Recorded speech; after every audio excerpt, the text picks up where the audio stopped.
He visto la luz. Cuarta parte. El borracho. Nuestra venida a la Tierra se asemeja mucho a la elección de un colegio o de una carrera. Cada uno de nosotros se encuentra en un nivel distinto de desarrollo espiritual y aquí ocupamos los puestos que más se adaptan a nuestras necesidades espirituales. En el momento en que juzgamos a los demás por sus fallos o sus defectos, nosotros mismos manifestamos defectos similares. Aquí no disponemos de los conocimientos necesarios para valorar a las personas con justicia. Como quisiesen ilustrar este principio, los cielos se abrieron y vi a la tierra de nuevo. Esta vez mis ojos se posaron en la esquina de una calle de una gran ciudad. Allí, al lado de un edificio, había un hombre tirado en la acera, embrutecido por la bebida. Una de mis guías me preguntó, ¿qué ves? Pues un vagabundo que se revuelca borracho, dije sin comprender por qué se me ofrecía aquel espectáculo. Mis escoltas se agitaron. Ahora verás quién es en realidad, me dijeron. Me revelaron su espíritu y vi un hombre magnífico, lleno de luz. Su ser emanaba amor y supe que era muy admirado en el cielo. Aquel ser sublime vino a la tierra como maestro para ayudar a un amigo con quien había establecido lazos espirituales. Su amigo era un eminente abogado cuyo despacho distaba pocas manzanas de aquella esquina. Aunque el borracho no guardaba ya recuerdo alguno del pacto hecho con su amigo, su propósito era advertirle de las necesidades ajenas. Supe que el carácter del abogado era compasivo por naturaleza, pero que la visión del borracho le impulsaría a hacer más por los necesitados.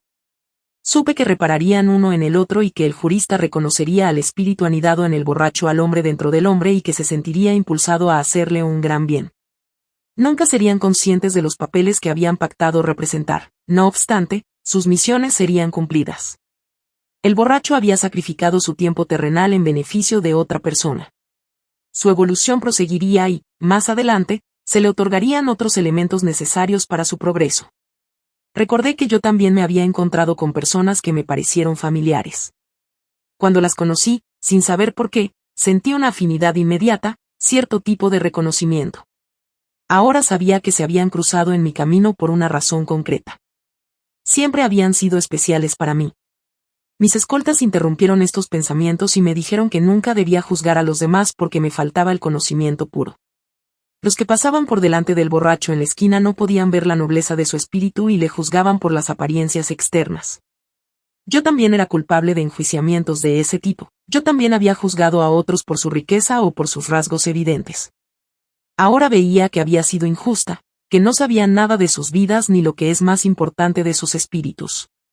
También pensé, porque pobres tendréis siempre con vosotros y podréis hacerles bien cuan queráis.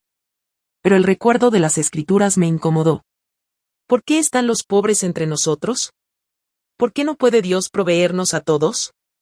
¿Por qué no hace que el abogado comparta su fortuna con los demás? Las guías irrumpieron en mi pensamiento y dijeron, entre vosotros caminan ángeles que no reconocéis. Me quedé perpleja. Mis guías me ayudaron a comprender. Todos tenemos necesidades, no solo los pobres. Todos nos hemos comprometido en el mundo espiritual a ayudarnos mutuamente. Pero nos lleva tiempo cumplir los pactos concertados tanto tiempo ha. Y el Señor envía a sus ángeles para impulsarnos, para que nos ayuden a cumplir nuestras obligaciones. Nunca nos fuerza, pero sí nos impulsa. Nosotros no sabemos quiénes son esos seres, su aspecto no tiene nada de particular, pero nos acompañan más de lo que pudiéramos pensar. No me sentí reprendida, pero supe que había malinterpretado y subestimado la ayuda del Señor. Él nos auxiliará en todo lo que pueda, pero sin interferir con nuestro libre albedrío. Debemos tener la voluntad de ayudarnos mutuamente. Tenemos que estar dispuestos a reconocer que los pobres merecen nuestra estima tanto como los ricos.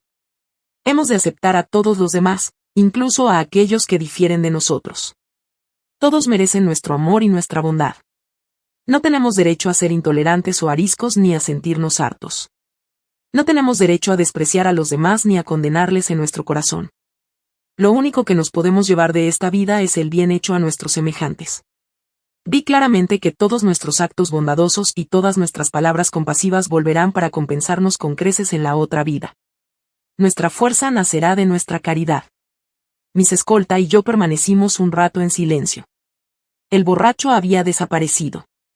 Mi alma se colmaba de amor y comprensión. Ojalá pudiera ayudar a los demás como aquel borracho a su amigo. Ojalá mi vida pudiera ser una bendición para ellos. Mi alma palpitaba al son de esta última verdad: nuestra fuerza nacerá de nuestra caridad. Oración. Los conocimientos que se vertían en mí sobre la humanidad y el valor celestial de las almas me llenaba de humildad. Ansiaba más luz y saber más. Los cielos se abrieron de nuevo y vi la esfera terrestre que giraba en el espacio. Vi multitud de luces que se proyectaban desde la tierra como focos.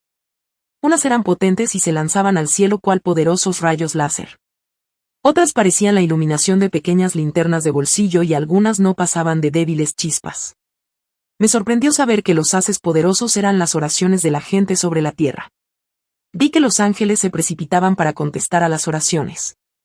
Su organización obedecía al principio de la mayor ayuda posible. Su actividad dentro de la organización consistía en volar literalmente de persona en persona, de oración en oración, y su trabajo les llenaba de alegría y amor. Les encantaba ayudarnos y su júbilo era grande cuando alguien rezaba con fe e intensidad suficiente como para suscitar una respuesta inmediata. Siempre respondían primero a las oraciones más potentes y más brillantes y acudían luego a las demás, hasta que atendían a todas ellas. Percibí, sin embargo, que las oraciones poco sinceras y repetitivas casi no emitían luz, y puesto que no tenían fuerza, muchas no eran oídas.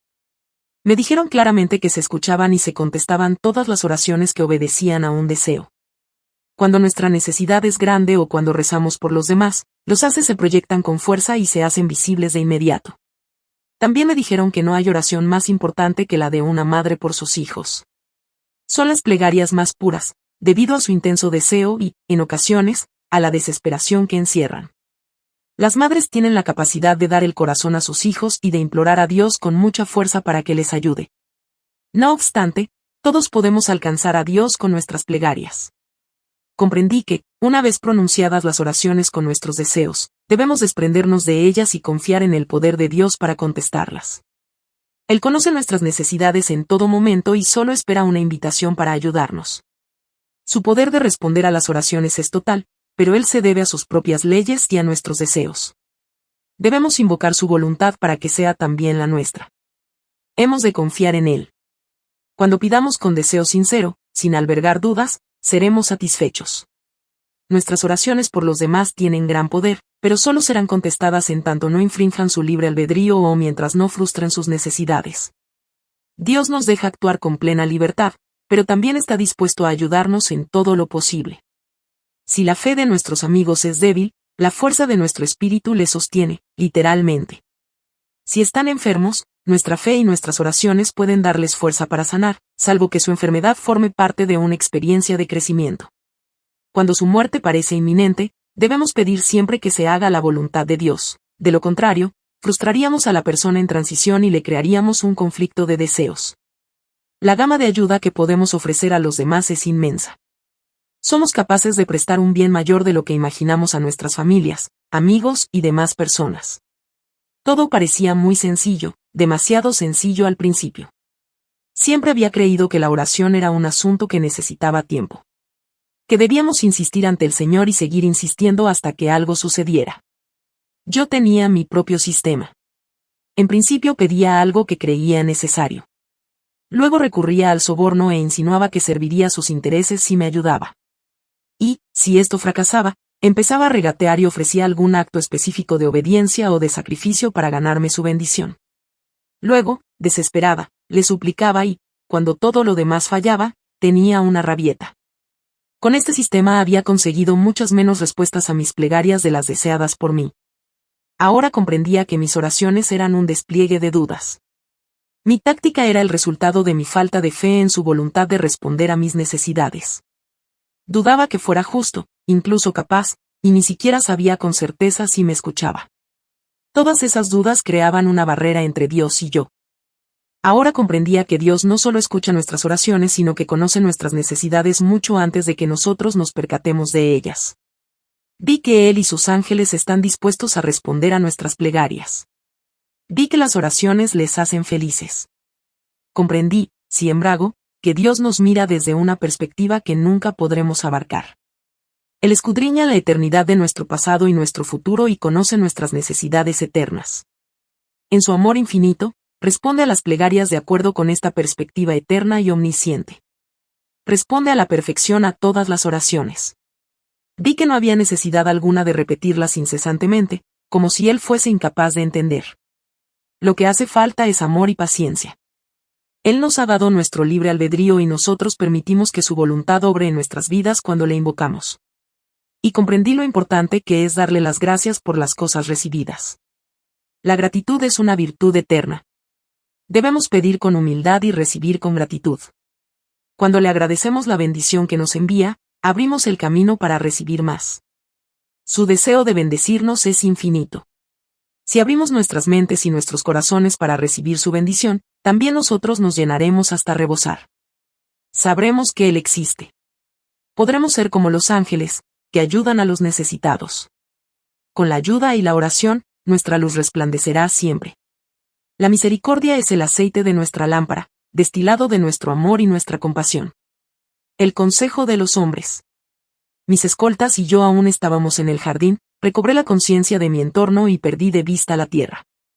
Me llevaron del jardín a un gran edificio. Al entrar, me quedé impresionada por sus detalles y su belleza exquisita. Allí los edificios son perfectos, cada línea, cada ángulo y ornamento están creados para complementar a la perfección la estructura entera y generan una sensación de totalidad e inevitabilidad. Cada forma, cada creación, constituye una obra de arte.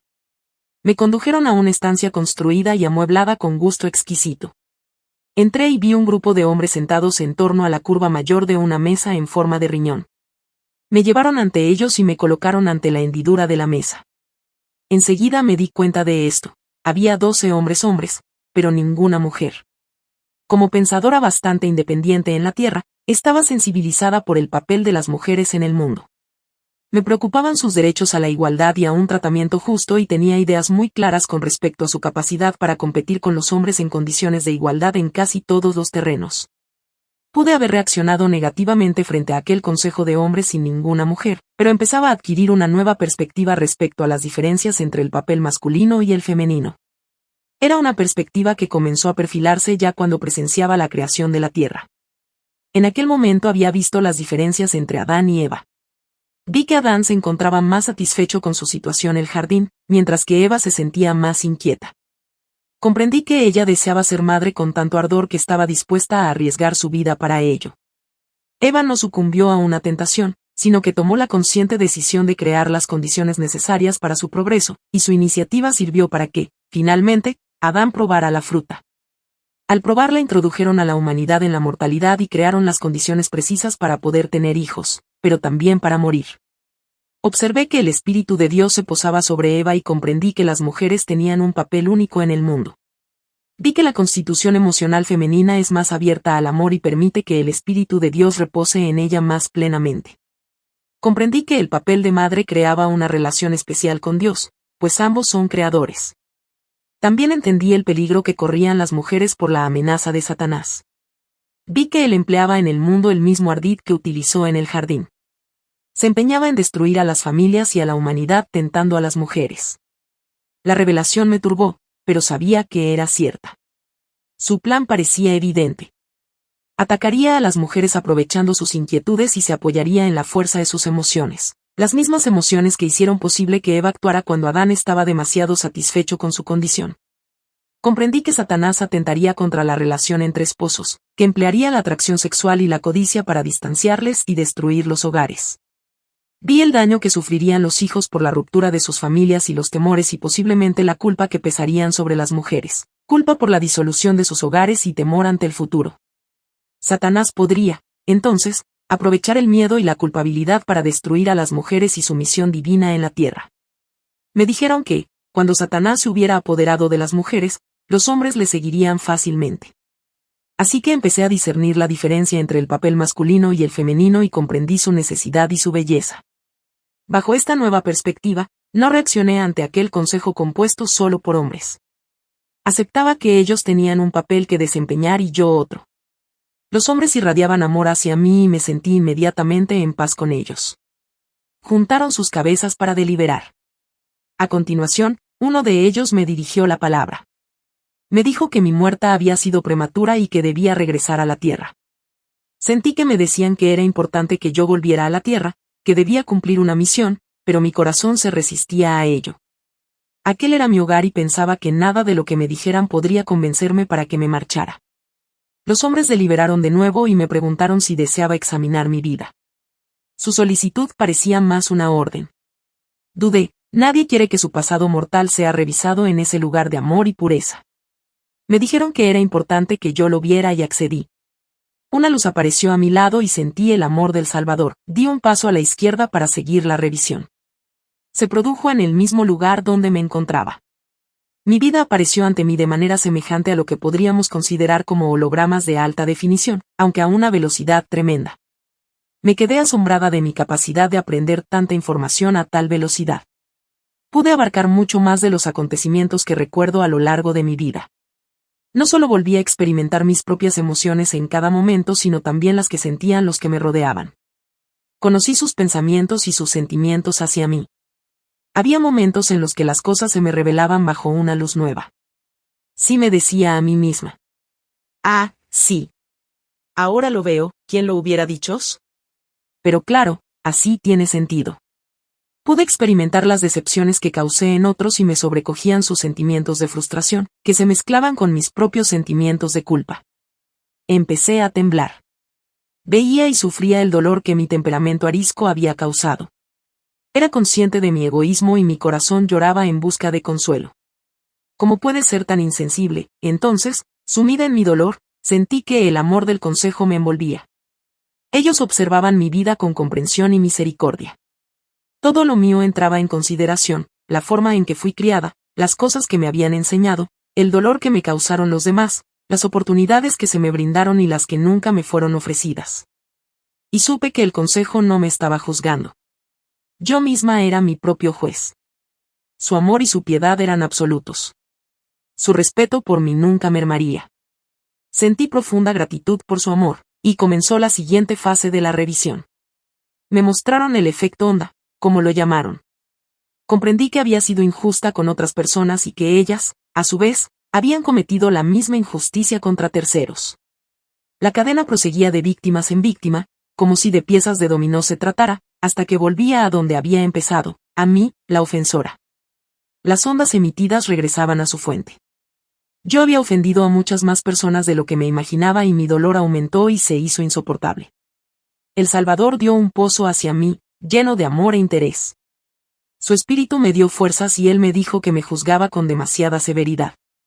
Estás siendo muy dura contigo misma, me dijo. Luego me mostró el reverso del efecto onda. Me vi a mí misma realizando un acto de bondad, un simple acto de altruismo, y las ondas aparecieron de nuevo.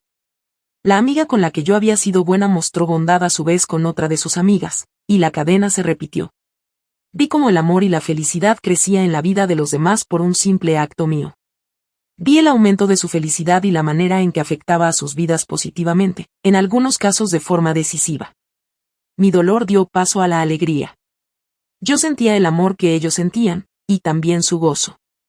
Y todo debido a un solo acto de bondad. Un pensamiento poderoso surgió en mi mente y me lo repetía una y otra vez. El amor es, realmente, lo único que importa. El amor es, realmente, lo único que importa y el amor es la alegría. Recordé el pasaje de las Escrituras que decía, yo he venido para que tengan vida y la tengan en abundancia, Juan 10:10, y mi alma se llenó de júbilo. Todo parecía muy sencillo. Si somos bondadosos, habrá alegría en nuestras vidas. Y de repente formulé esta pregunta, ¿por qué no he sabido todo esto antes? Jesús, o quizá uno de los hombres, me dio la respuesta, que se quedó grabada en mí.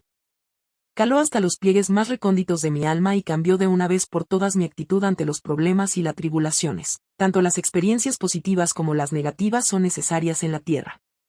Antes de conocer la alegría, se debe conocer la tristeza. Ahora todas mis vivencias adquirían un nuevo significado. Comprendí que no había verdaderos errores en mi vida. Cada una de mis experiencias no era más que un medio para mi progreso. Mis vivencias tristes me habían permitido comprenderme mejor a mí misma, hasta que pude aprender a evitarlas. También vi que mi capacidad de ayudar a los demás aumentaba. Incluso supe que gran parte de mis experiencias habían sido orquestadas por mis ángeles guardianes. Algunas eran tristes y otras felices, pero todas habían sido planeadas para llevarme a un nivel de conocimiento superior. Vi que los ángeles guardianes permanecían a mi lado a lo largo de mis desventuras y que me ayudaban en todo lo posible. A veces había muchos a mi alrededor y en ocasiones pocos, según mis necesidades. Al revisar mi vida descubrí que a menudo repetía los mismos errores, cometía los mismos actos dañinos una y otra vez, hasta que, finalmente, aprendía la lección. Pero también descubrí que, cuanto más aprendía, más oportunidades se abrían ante mí. Se abrían, literalmente. Muchas de las cosas que creía haber logrado yo sola, se revelaban como resultado de la ayuda divina. De manera que la revisión pronto dejó de ser una experiencia negativa y se convirtió en netamente positiva. Cambió mi modo de verme a mí misma y pude contemplar mis pecados y mis fallos bajo una luz multidimensional. Sí, había sido dolorosos para mí y para los demás, pero eran un medio de aprendizaje, una herramienta con la que corregir mi manera de pensar y mi comportamiento. Comprendí que los pecados perdonados desaparecen. Es como si quedaran sepultados bajo una nueva comprensión, una nueva dirección en la vida. Esta nueva comprensión supone el abandono natural del pecado. Aunque éste desaparezca, sin embargo el resultado educativo de la experiencia pervive. Es así como los pecados perdonados me sirven para crecer y aumentar mi capacidad de ayuda a los demás. Aquel conocimiento más profundo me aportó la perspectiva necesaria para poder perdonarme de verdad. Y comprendí que el perdón de uno mismo es el punto de partida para el perdón de los demás. Si no soy capaz de perdonarme a mí misma, me será imposible perdonar a los otros. Y debo perdonarles. Lo que doy es lo que recibo. Si deseo su perdón, debo darles el mío. También descubrí que aquellos comportamientos que más criticaba en los otros los que menos podía perdonar eran, casi siempre, comportamientos que yo misma manifestaba o temía manifestar. Me sentía amenazada por el reflejo de mis propias debilidades en los demás, o por mis debilidades potenciales. Vi cuán perjudicial puede ser el anhelo de las cosas mundanas. El auténtico progreso se produce en el plano espiritual. Las cosas terrenales, las posesiones y los deseos desmedidos ahogan el espíritu. Se convierten en dioses, nos encadenan a la carne y no somos libres para experimentar el crecimiento y la felicidad que Dios desea para nosotros. Otra vez me dijeron no con palabras sino a través de los que veía que lo más importante que puedo hacer en la vida es amar a los demás como a mí misma. Pero, para conseguirlo, primero debo amarme a mí misma sinceramente. La luz y la belleza de Cristo estaban dentro de mí, Él lo veía. Y yo tenía que buscar en mi interior para encontrarlas. Como si de una orden se tratara, lo hice de inmediato y vi que había reprimido la auténtica hermosura de mi alma. Debía dejar que brillara de nuevo como antaño. La revisión de mi vida había concluido, los hombres permanecían inmóviles e irradiaban amor absoluta hacia mí. El Salvador estaba allí, rodeado de su luz, sonriente y contento con mi progreso. Los hombres volvieron a deliberar y se dirigieron a mí. Tu misión en la tierra aún no se ha cumplido, dijeron. Debes regresar.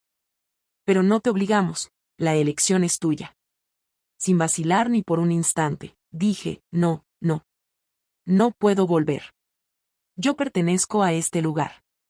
Este es mi hogar. Permanecí firme, pues sabía que nada me forzaría a marchar. Uno de los hombres habló, también con firmeza, tu obra no está terminada. Es mejor que vuelvas. Yo no iba a regresar. Niña aún, había aprendido cómo ganar una pelea y ahora emplearía toda mi habilidad. Me eché al suelo y empecé a llorar. No pienso volverme, lamentaba, y nadie va a obligarme.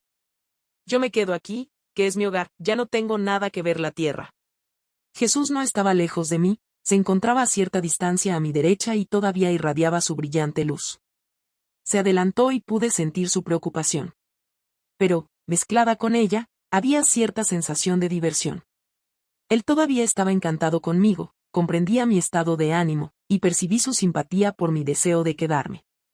Me levanté y él se dirigió al consejo, mostrémosle en qué consiste su misión. Se volvió hacia mí y dijo, se te dará a conocer tu misión para que puedas tomar una decisión bien ponderada.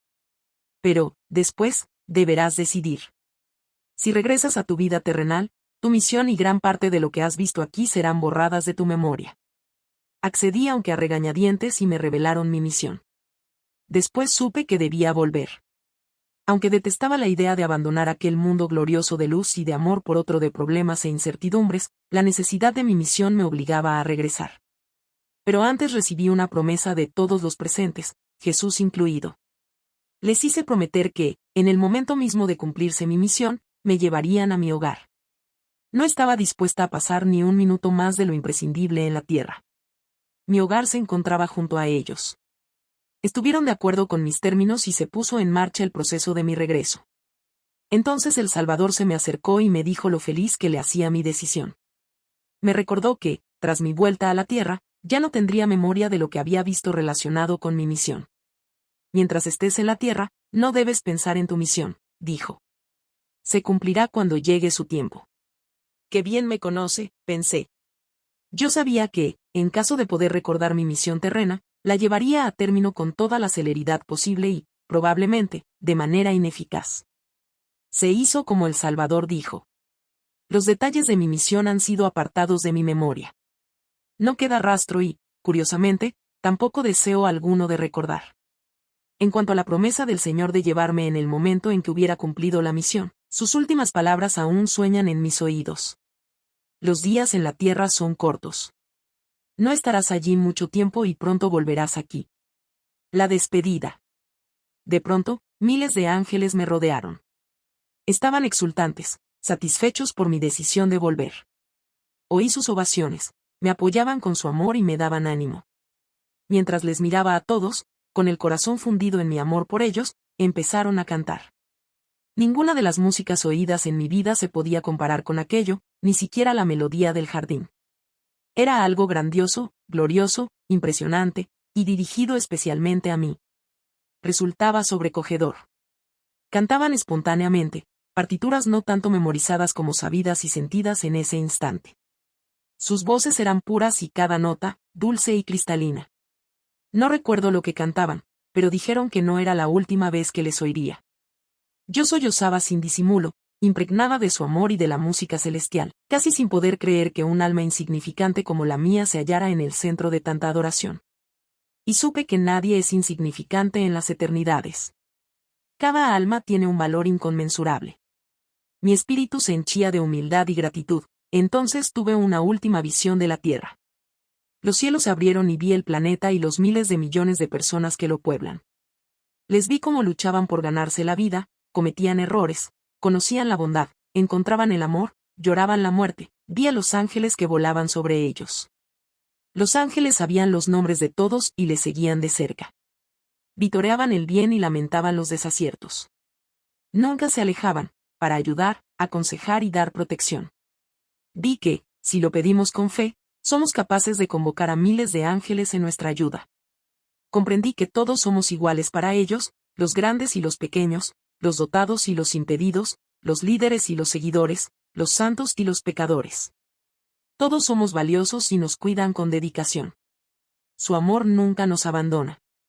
La visión desapareció y yo miré por última vez a mis amigos eternos, a las 2 mujeres que me habían guiado, a mis 3 fieles ángeles custodios y a muchos de los que había conocido y amado. Eran magníficos, nobles y gloriosos y yo sabía que solo había vislumbrado una ínfima parte de sus almas. Se me había concedido el privilegio de contemplar una reducida antesala de los cielos, tan solo una parte de aquel hogar paradisíaco. Allí, y en los corazones de los que allí moran, existe un saber más profundo de lo que mis sueños más atrevidos pudieran imaginar. Allí nos esperan planes, caminos y verdades, algunos de los cuales existen desde la eternidad mientras que otros están por hacer. Se me mostró un atisbo de las cosas celestiales, un atisbo que yo adoraré siempre. Sabía que los ángeles que cantaban y llenaban mi corazón de amor constituían mi última experiencia gloriosa en aquel mundo. Mientras expresaban su amor y apoyo, comencé a llorar. Volvía a casa. Mi regreso. No hubo adioses, sencillamente me encontré de nuevo en la habitación del hospital. La puerta seguía abierta, la luz estaba todavía encendida encima del lavabo y, sobre la cama bajo las mantas, se encontraba mi cuerpo. Me quedé suspendida en el aire, lo miré con repulsión. Se le veía frío y pesado, me recordaba un viejo mono de trabajo arrastrado por mugre y el barro. Yo, en cambio, me sentía como si acabase de darme una larga ducha relajante. Ahora tenía que ponerme aquella ropa pesada, fría y enlodada. Pero sabía que debía hacerlo, lo había prometido y tenía que darme prisa. Si vacilaba un segundo más, me faltaría el valor y huiría. Mi espíritu se deslizó rápidamente en el interior del cuerpo. Una vez asumido el compromiso, su cumplimiento formaba parte de un proceso natural sobre el cual poco control podía ejercer. El torpe peso y la frialdad del cuerpo resultaban aborrecibles. Sufrí una serie de sacudidas en su interior, como si me recorrieran muchos voltios de electricidad. Sentí de nuevo su dolor y su malestar y me vi abrumada por un desconsolador sentimiento de depresión. Después del gozo de la libertad espiritual, volvía a ser prisionera de la carne. Allí yacía, atrapada en el cuerpo, cuando al lado de la cama aparecieron mis 3 antiguos amigos. Mis queridos monjes, mis espíritus custodios, habían venido para reconfortarme. Yo me encontraba tan débil que era incapaz de saludarles como hubiera deseado. Ellos eran mi último asidero a la belleza y a la pureza del mundo que había visitado y deseaba ardientemente extender mis brazos hacia ellos y agradecerles su dulce y eterna amistad. Quería decirles una vez más, os quiero. Pero solo era capaz de mirarles con ojos que se llenaba de lágrimas y confiar en que comprendieran. No era necesario hablar, lo entendían todo. Se quedaron a mi lado, silenciosos, me miraba a los ojos e irradiaban su amor, me inundaban con un espíritu que dominaba mi dolor. Durante unos cuantos valiosísimos segundos, nuestras miradas se cruzaron y nos comunicamos de corazón a corazón. En ese espacio de tiempo me dieron un mensaje que recordaré siempre como prueba sagrada de nuestra amistad imperecedera. Su presencia y sus palabras fueron muy reconfortantes. Sabía que ellos no solo conocían mis sentimientos sino también mi nuevo camino en la vida, el dolor que me supondría la pérdida de su amor, las frustraciones de la vida terrenal, los difíciles viajes que me aguardaban. Estaban satisfechos con mi decisión de volver a la tierra. Mi elección había sido acertada. Pero por el momento me dijeron descansa un poco. Y produjeron una sensación de mucha paz y relajación en mí. Sentí que me cubría y empecé a hundirme en un sueño profundo y reparador. Me fui a la deriva rodeada de su belleza y de su amor. No sé el tiempo que permanecí dormida. Cuando volví a abrir los ojos eran las 2 de la madrugada. Habían pasado más de 4 horas desde mi muerte. No sabía cuánto tiempo estuve en el mundo de los espíritus, pero 4 horas no parecían suficientes para todo lo que me había sucedido. Tampoco sabía si los médicos habían tomado medidas para reanimarme ni si alguien había entrado en la habitación para verme. Ahora ya me sentía descansada, pero seguía incapaz de salir de mi profunda depresión. Entonces empecé a revivirlo todo, dejé que mi experiencia permeara mis pensamientos, y me asombro saber que yo había conocido realmente al Salvador del mundo y que había estado en sus brazos. Al recordar el saber recibido en su presencia empecé a recobrar mis fuerzas y supe que su luz siempre me apoyaría y me reconfortaría en los momentos de necesidad. Estaba a punto de cerrar los ojos y dormir cuando percibí un movimiento cerca de la puerta. Traté de apoyarme en un codo para ver mejor y discerní la cabeza de una criatura que asomaba por el hueco. Me encogí, asustada. Entonces otra hizo su aparición. Aquellas criaturas tenían el aspecto más horrendo y grotesco que se puede imaginar. 5 de ellas traspasaron el umbral y me quedé casi paralizada de miedo. Parecían mitad hombres mitad animales, seres bajitos y musculosos, con largas uñas o garras y rostros salvajes, aunque humanos. Gruñían, rezongaban y bufaban mientras se acercaban. Estaban cargados de odio y yo sabía que querían matarme. Intenté gritar, pero estaba demasiado débil y demasiado paralizada por el miedo para moverme. Yacía indefensa y ellos se acercaron a unos 2 metros de la cama. De repente, una enorme campana de luz, una bóveda casi cristalina me cubrió, y las criaturas se abalanzaron contra ella, evidentemente conscientes del peligro que les suponía. La bóveda me protegía en tanto ellas la embestían frenéticamente, intentando escalarla para ganar una posición más ventajosa. Pero la bóveda era demasiado alta para ser escalada y su frustración aumentaba. Chillaban y maldecían y resoplaban y empezaron a escupir. Yo estaba atrapada en la cama y me sentía aterrorizada. Las criaturas insistían y yo ignoraba si la bóveda aguantaría. Ni siquiera sabía lo que era. Cuando creí que ya no podría soportarlo más y que sucumbiría a mi terror, aparecieron de nuevo en la habitación mis 3 ángeles adorables, los monjes, y las criaturas huyeron. Los ángeles me pidieron que no temiera nada, que estaba protegida. Me dijeron que el diablo se había enfurecido con mi decisión de regresar a la tierra y que había mandado a aquellos demonios poderosos para destruirme. Me explicaron que la bóveda me cubriría por el resto de mi vida. Me advirtieron que los demonios intentarían agredirme de nuevo y que podría verles u oírles en el futuro, pero que la bóveda me protegería.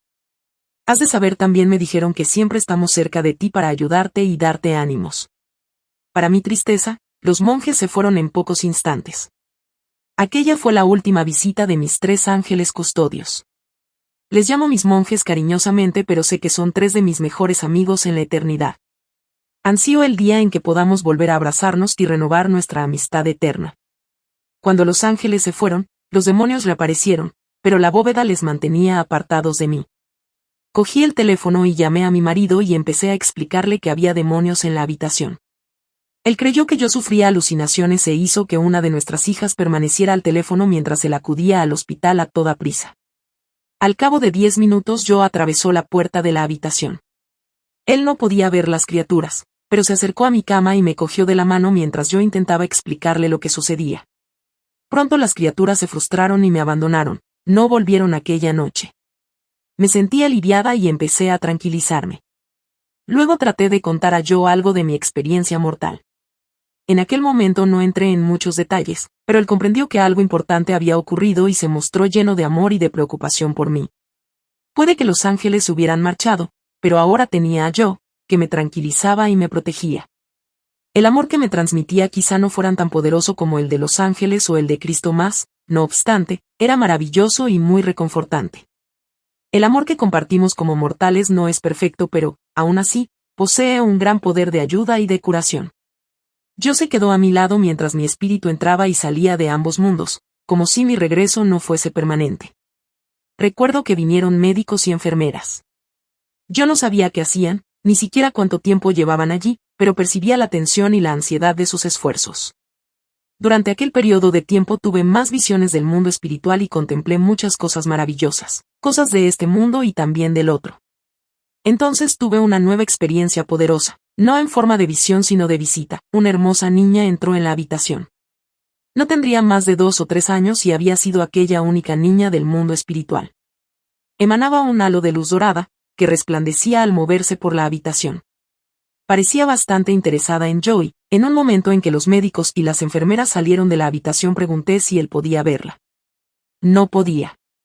Ella tenía la gracia de una bailarina, caminaba prácticamente de puntillas y realizaba pequeños gestos como de danza.